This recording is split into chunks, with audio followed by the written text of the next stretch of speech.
Hi, so welcome to the next in conversation with the This Can Happen ambassadors. So really great to be joining you today. And we're going to be talking about something that's quite a hot topic, which is burnout. So some people may have heard of burnout, some people may have used the phrase before. I'm sure all of us on this call have either said we feel burnt out or used that phrase to, maybe explain to other people how we're feeling and some of the things we're struggling with.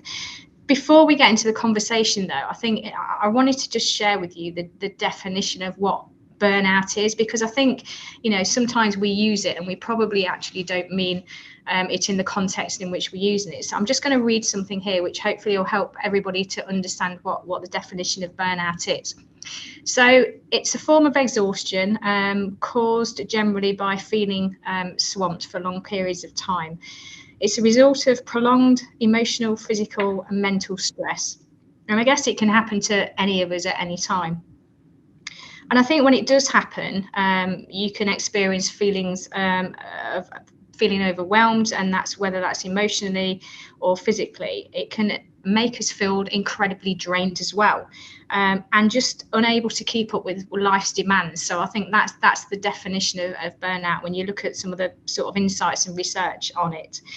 And I think if I think about the workplace, it's a real issue because what it does, it affects productivity. So we've probably all seen over the last 2 years now, we either experienced it ourselves or witnessed it across our teams, just how it can affect people's cognitive thinking, the ability to make simple decisions. And also, I think as well, it can affect how people interact with each other. And I know I've certainly seen that in my own workplace.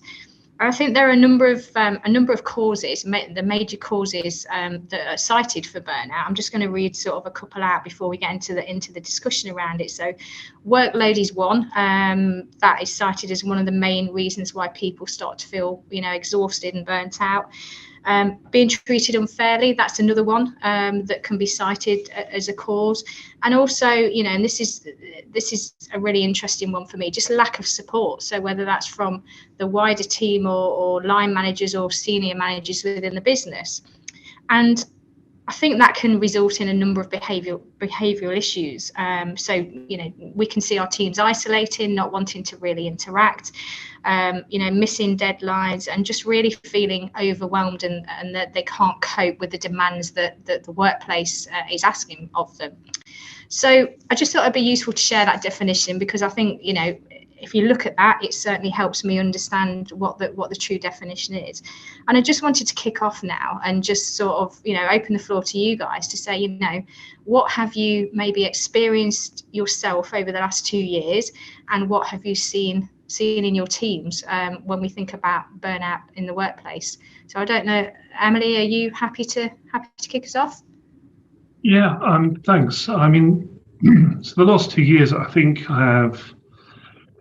they've been a bit of an accelerator to something that's existed forever in various organizations. And certainly, I can say I've certainly felt burnout over the last 2 years. And I love an analogy. And I think sometimes I think of this as a racing engine. In a racing engine, it's okay sometimes to redline your engine. It's okay to go that extra mile. But if you run it in the red line for too long, the engine seizes, the engine collapses, and you're in trouble. And I think the last 2 years, what they've done is they've not given anyone any air gaps. So there's no air gaps in the day. So if you're working remotely, you talk time and time again to people about how meetings just appear in diaries. If there's a slot, it's considered as fair game. There's no walking time between meetings. There's no decompression time. There's no decompression time at the end of the day. The commute has gone for most people. So as much as we would argue against the commute, for all of its pain and delays and everything else that goes on, that was an air gap between the working day and your personal time. And I think as that erodes, the avenues for escape for people mentally to take their mind off, the relentless demand for work, the relentless demand for performance, that's gone. And the inevitable result is that you're just not capable. You're not capable of doing then the things that you mentioned in your definition. of thinking clearly, of getting stuff done, that you needed to get done, because that then gives you that psychological safety that you've performed, you've delivered. And then it becomes a vicious cycle, and you feel you're not delivering, you feel you're not valued, you feel you are under assault. And people talk about sort of above and below the line behaviors, and you find yourself below the line, you feel like everyone's against you. And I've certainly seen that in myself, and I've seen it in people I'm working with, and I know that's not restricted to my organization. Yeah, thank you for that, Emily. And I think the word you used there was decompression. I think that journey to and from the office, I think, really helps. I know my journey's 40 minutes, so that's the time when I can just, forget everything that's happened in the day. So yeah, really, really good point there. Thank you, Emily. Sylvia, Harpreet, anything from you guys? I think picking up on Emily's great points there about those, the decompression and the air gaps in between, is something I talk a lot about, having those little bite-sized moments where we can just recharge our batteries. But in a definition, we use the words prolonged and swamped. I think there's an element of, because there are no boundaries now, the lines have become blurred, that I think for many people, these last sort of, shockingly, almost 2 years now, it's that element of let's just keep going. Let's just keep pushing on. Let's just keep digging deeper. And it's that little word just around, it's a very dangerous word. Let's just do this and just do that. And this sense around, I think we've spoken about this before, about the word resilience. People sort of use resilience. Let's be resilient. Let's be resilient. But it's not about suffering in silence. Interesting, within the word resilience is the word silence. And it's not about suffering in silence. It's not about endurance. It's not about perseverance. It's, if we do that too often, we then tip into it's prolonged, it's swamped, it's overwhelming. We become exhausted. And I think that's sort of around the areas that I sort of think about. It's not about having those just keep going, because that's can be very dangerous, can lead to that exhaustion, can lead to all those things that both Dawn and Emily just said. Our thinking gets blurred, our cognitive sense get overwhelmed, and we don't function on a daily basis as we could and know we can be, and the best we can be. And that's for me, from leading teams, it's being aware of that, the impact of all that on our teams. Yeah, thank you, Sylvia. And again, you talked about resilience there. I think that's something that it's a tricky one, isn't it? Because I believe you only ever build your resilience by leaning into difficult situations. And I guess, the last 2 years, as we've alluded to, have thrown a number of difficult situations, probably all of us in our teams. But you also use the word just, we can tend to minimize things. And I think that is really dangerous if we just keep going by going, it's just another half an hour I'm going to work.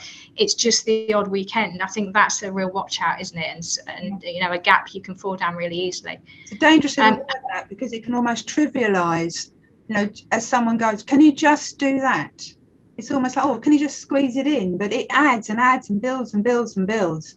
And also from an employee and from our point of view, individual's point of view, I can squeeze that in. And it's that ability to actually know I'm not going to. But that's a very tricky line to take. Yeah, definitely. Harpreet, how about yourself and what maybe you've experienced and seen within your team? Yeah, so I'll just echo all the thoughts that have been shared so far. We've kind of touched upon the word resilience, and you've got to be careful with that word, because sometimes it can be used to glorify burnout. It's great that you burnt out, and now that you've recovered, let's get you burnt out again so that you can recover again, and it somehow makes you better. If anybody's a Dragon Ball Z fan, it doesn't quite work that way. When you get knocked down, you don't always come back stronger. Emily shared a sort of car analogy, and I'd like to extend that. On Facebook, I was on Facebook the other day, and one of my old statuses came up from a decade ago, and it was something along the lines of, I was driving on the motorway and I saw a car broken down, and I couldn't help but relate to the car, mentally speaking. So if we do look at a broke down car, there's various reasons why it could break down. So it could be lack of fuel. So from a body perspective, lack of fuel, you're not eating right, you could burn out that way. It could be a flat tire, so it could be a physical injury, like you hurt your back or something like that. But it could just be a complete and utter engine failure, which could happen if you've been revving it too hard for too long. And I think an engine failure is something that I really related to then, because just over a decade ago, I was finishing university. It was like a very long year, and there's a lot of stress for a very prolonged period of time. And I burnt out. and that was the first time I've ever experienced burnout. But I guess I burnt out once it had finished, which is probably the nice time to sort of burn out because you've got time to recover. But in the working world, you just don't have that, right? You will burn out whilst you're doing the job, and unless you take time off, you're going to continue to burn out whilst still doing the job. So you're juggling the work and the burnout at the same time. I always think that burnout is not binary in any way. You don't burn out and non-burn out. It's actually a very linear, or in some cases very exponential, that you lead into burnout. And that's important to know, because it means that if you can see the signs, you can kind of stop or do something about it. And over the last 18 to 24 months, I know a lot of staff that I work with talk about, I feel burnt out purely because of the stress levels dealing with the pandemic, the lockdown, especially in banking, the stress on staff. Most banks are like this. They're trying to cut costs down, so we're doing a lot more work with a lot less staff, and then the pandemic hit, so it just makes it 10 times worse. And there's certain things that you can do which really help. So you could kind of share the workload, work as a team, realize that we're all in this together. The best response is obviously for management to kind of step in and say, look, this is only going to end one way, so we need to do something, we need to make a change. Unfortunately, you don't always get that. I heard one manager earlier in the year say, oh, you get paid more than police officers, so you should they have it a lot worse because they're on the streets, you're just in the office. What's factually correct, it's not something you want to hear, because it kind of dismisses, like the word just, it dismisses it. So the key thing is, really, from what I've seen, is when it goes well is when you can identify it and kind of really put something in place. And when it goes really bad is when you use these words like just or comparisons that aren't fair on the individual, nor does it acknowledge what they're actually going through. Yeah, thank you for that, Harpreet. And I think you've just touched on something there as well for me. So I think when I'm feeling, I've experienced burnout without a doubt over the last 2 years, and I think some of it for me is around carrying the emotion of my team. So I'm very tuned into people's emotions, and I think I sometimes carry that. And I think the good thing is that I guess now I've done quite a lot of work and gone through my own sort of journey, I'm able to your point, Harpreet, I'm able to sort of recognise that and hopefully catch myself before it starts to become an issue, because I think if I don't, I would just be in a prolonged place of burnout. So yeah, it's definitely, I think if you can catch it early and then put something in place to address it. And I guess we've all probably got our own coping mechanisms, and we've probably seen our team and spoken to our teams about, what kinds of things they can do to help with this. So, yeah, I just wanted to share a couple of stats actually before we move on to the sort of next topic. And I think if we think about the impact on a workforce of burnout, it really, really does have it's got an impact, has an impact on absenteeism. And I think looking at some recent studies that were done, so 44% of employees said that their workload had increased over the last 2 years. And I don't know what totally drives that. So whether it is the remote working, I think we've probably all felt that makes our days longer. I don't know if you've got a view on that, on what may be contributing towards that increase. That's quite a high increase, isn't it? 44% of people feel their workloads increased. I think the pandemic is, it's been the intensifier for that. I think there's a lot of almost corporate chauvinism about workloads and productivity. And I've certainly heard organizations boasting about how much more productive they've become during the pandemic. And troublingly, it's often senior leaders in businesses that will extol the virtues of the ability to be more assigned to your work life rather than your whole life, usually from a relatively comfortable home, with separate working space, with a nice environment around them, not reflecting on those people sitting working at ironing boards in shared occupation houses. So I think that chauvinism of, well, it's a great thing, we've all become more productive. Look at the results. Look at how well we've weathered the storm. I think it might have been Harpreet talked about the glorification of that element of burnout. I think, as I say, it's always been a factor. There's always been a factor of the last person to go home at night, the first person in the office in the morning. That used to be the signifier in some way of the good employee, which was a fallacy then, and it's a fallacy now. I think now we're governed by the little green light on Teams. Is that person in the office? Are they working? Are they available? Will they take a call? And the consequence, as you've raised there, is that you get exactly the same presenteeism that you used to get in a physical setting. People just feeling that as long as they were visible, they were there. It didn't matter what they were doing in the office if they were just completely burned out and confused and not able to make decisions. That didn't make them effective. You can come in at 9, go home at 5 with a break for lunch and get the work done because you have set those boundaries. That's a much more productive person than the person who's logging on at 7:30 because they want to be seen to be on and they're swirling, and not logging off till 7 o'clock at night because they can't see a way of getting the work done. That's the pandemic has just made that really, really obvious. Yeah, definitely. And I think just to that point, Emily, so what can organizations do to break that cycle? Because again, we've probably all experienced what you've just described within our own workplace. I know I certainly have, and I probably have been that person that's logged on at 7:30 and probably not been as productive as I could have been because I've then logged off at 8 o'clock in the evening. How do we break that cycle so it doesn't become the norm? I think it's a challenge. I mean, it's having it's two ways. Organizations have to start to think about what it is they're asking of their teams. They've got to start remembering that teams are made of human beings. You're people with physical, mental frailties, physical, mental limitations. And just because you can't see that person in front of you and read their body language that they're in trouble, that those things haven't gone away. I think that's the first thing that organizations need to start to remember. And I think the second thing is to empower employees to be able to speak up and to be able to use the word, to say, I have said it. I've said it to people in my organization. I am feeling burned out. I am becoming less effective at what I do because I can't see the wood for the trees and there's just too much going on. And we need to put some structure back into what we're doing and start to think about what's really important to us. So I think it has to come from both sides of the argument because, as with any employment-related thing, if you don't, it will come at both sides in another forum. You end up in tribunal. You end up in people, going sick or worse, and that's not good for your business either. So I think it has to be from both ends. I totally agree on that as well, picking up on Emily's point there. And I think was something that Emily was talking about there about the working from home. You may be in the office, but people don't actually know what you're doing. Whereas now people are at home, it's almost as if people have to prove that they're doing work. And how can they do that when they're sitting isolated? The way they do that, they do more and more and more so people can see their online productivity. And there is a danger in that. And it's almost to Emily's point there around, look what we've done in the pandemic. We've upped our productivity by X, Y, and Z. Yes, but at what cost?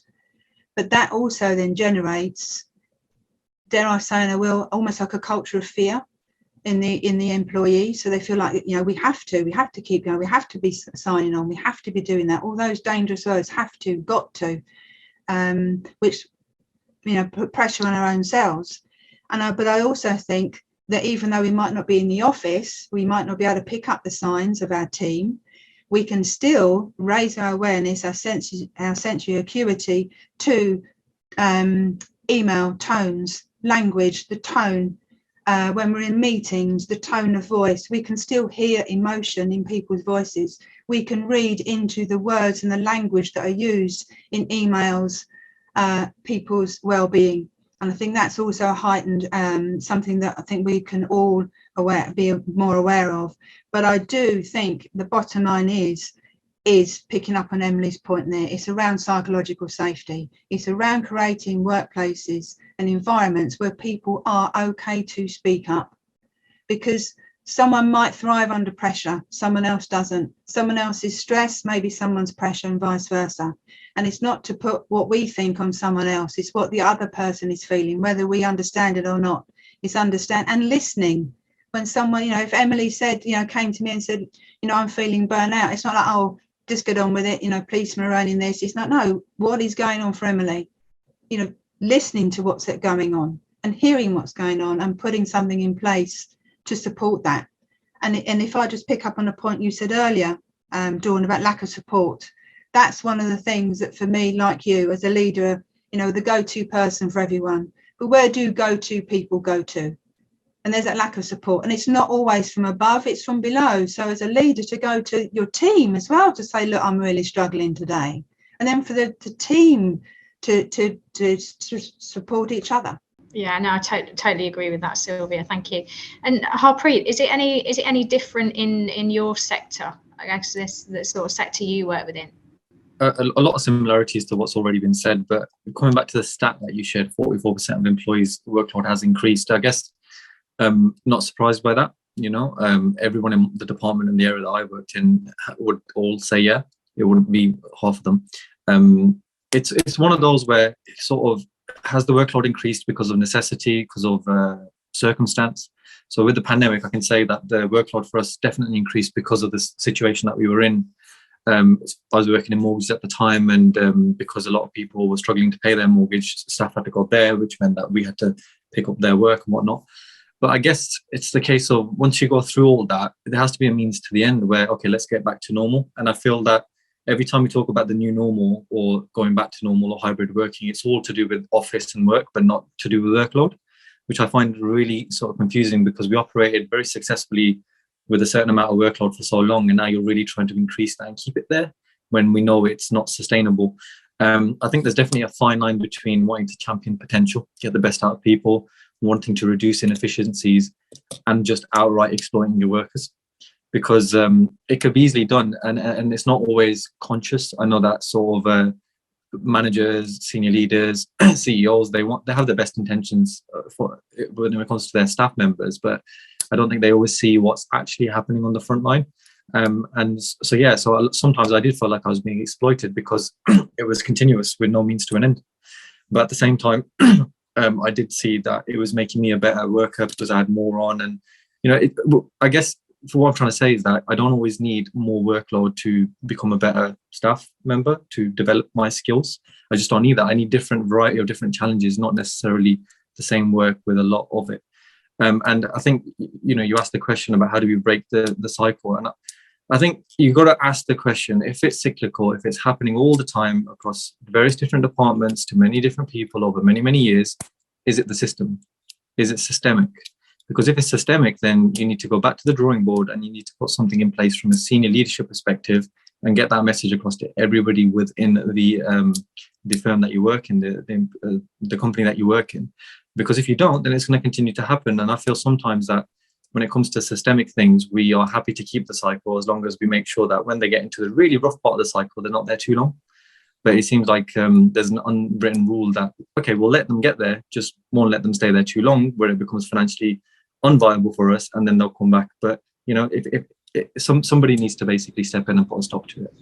Yeah, but I think it's interesting, isn't it? Because I think, what you've just said there, Harpreet, and also you touched on this, Emily. I mean, no, most people don't want to be the employee that says, no, I'm not going to give you that extra half an hour. I'm not going to work at the weekend. And I know myself, if, my boss says, oh, to your point, Sylvia, as well, can you just, I would probably say yes, but there's only so many times that you can say yes. And I think it was yourself, Emily, that mentioned boundaries. I think that's where, as employees, we have to be very mindful of the impact on us as individuals. We all want to be helpful and support our work, our team, our line managers, but we also have to think about ourselves as well, because I guess if we do get ourselves to a place where we're feeling so burnt out, the impact is only going to be on us. We're the ones that are going to feel it. We're the ones that may be off with sickness, etc. And I think another stat, when I was looking at some research on this, 31% of people during the pandemic have said that they've seen a change in their own mental health, and some of these, and I know from talking to my own team, some of these are people that have shared they've never really struggled with mental health related issues before. So it could be increased anxiety, increased stress levels, and I think that's just something that we have to be really mindful of. So I mean, that kind of brings me on to my next point. What else can organizations do? So if we get to a place where our workforce is feeling and our employees are feeling burnt out, what else can senior leaders within the business do to really support that workforce? Well, the obvious point is take it seriously. It's not a buzzword.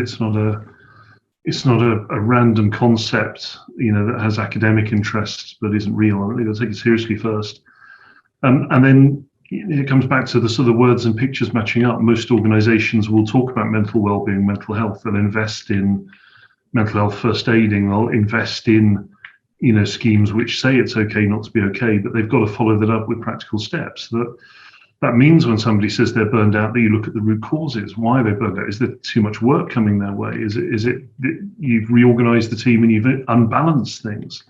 Harpreet made a really interesting point around, the world changes around you, so you flex your business, and that's what good business does. It flexes to meet challenges. But in that flexing, did you unbalance the team? Did you unbalance the capabilities and the capacity of the team in doing that? And recognizing that's as much a business factor as whatever the external factor was that caused the point in the first place. So, in Harpreet's case, that sort of mortgage crunch, at the start of the pandemic, that was a very real thing, and his organization stepped into that and dealt with that. The people in the teams being burned out or at risk of being burned out is as real as a number of customers who aren't able to pay mortgages. So I think it's turning it from the ethereal to the real is the crucial thing that organizations can do. Don't just pay a lip service. I think I totally agree with that. And I think, to both Harpreet and Emily's, analogy with the car, it's okay to redline, or conk out every now and again. But if it becomes the norm, and using the stats for the senior leaders to see, there is a balancing point, that the comfort and then the stretch and the crisis zone, redlining. Yes, it does. There is an element that it does get more out of people and people can improve and increase their performance. But there will be a point where everyone is at their limit. And it's not wise to drive your staff to their limit, because where's the extra when another crisis comes along? So I think, I just echo all that the others have said. And again, to take it seriously when someone actually says I'm struggling and I'm feeling burnt out, that takes a lot of guts and bravery and courage to admit that. So take it seriously. Yeah, and I think to your point, Sylvia, I think in an ideal world we would all as individuals know where our break point is, but not everybody is able to either see that or feel it coming. So I think that's when businesses and line managers and managers have a responsibility to actually just keep that eye, and it's harder in the virtual world, isn't it? But how can we make sure that we are checking in on our staff to make sure they're okay and giving them that safe space? To your point, Sylvia, it takes bravery to say I'm struggling and stick our hand up, doesn't it? So Harpreet, anything from you on this last point before we wrap up? Yeah, just a quick point from me. So Atom Bank was recently in the news because they changed their staffing hours. So they reduced everybody's hours by 10%, kept the salary the same, and allowed them to have either Monday or Friday off, 4-day working week.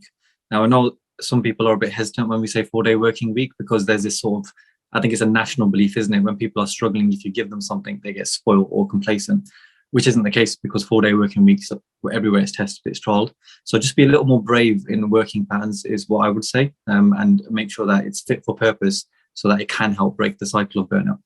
Thank you, Harpreet. Any final thoughts from Emily or Sylvia in the last probably couple of minutes we've got before we close? I guess, and it's an expansion on something Sylvia mentioned. Saying you're burned out takes courage. Courage, in my experience, is always worth it. It's always worth doing the thing that it was courageous to do. And putting your hand up and saying that you are feeling the symptoms of burnout is always to your benefit. So I would certainly encourage people who are in that situation, no matter how senior they are. Don't be ashamed. We all say it's okay to not be okay. It's okay to admit when you're burned out, because that's not okay. I think the point that we were talking about earlier is getting to know our own signs, getting to know our own self and identify and recognise when we are starting to slip, so we don't end up slipping right and then have spot those signs earlier. and speaking up, or making some, some few sort of very simple changes that can actually enable us to support ourselves and support others. Great, thank you. So thank you, Emily, Harpreet and Sylvia, for joining me today. I think hopefully you've got something useful out of the conversation today around burnout. So really great that This Can Happen ambassadors are able to sort of share our thoughts with you today. All that it leaves me to say now is goodbye and have a great day, great rest of the week. Thank you. Bye, everybody. Super. See you later. Bye. Bye.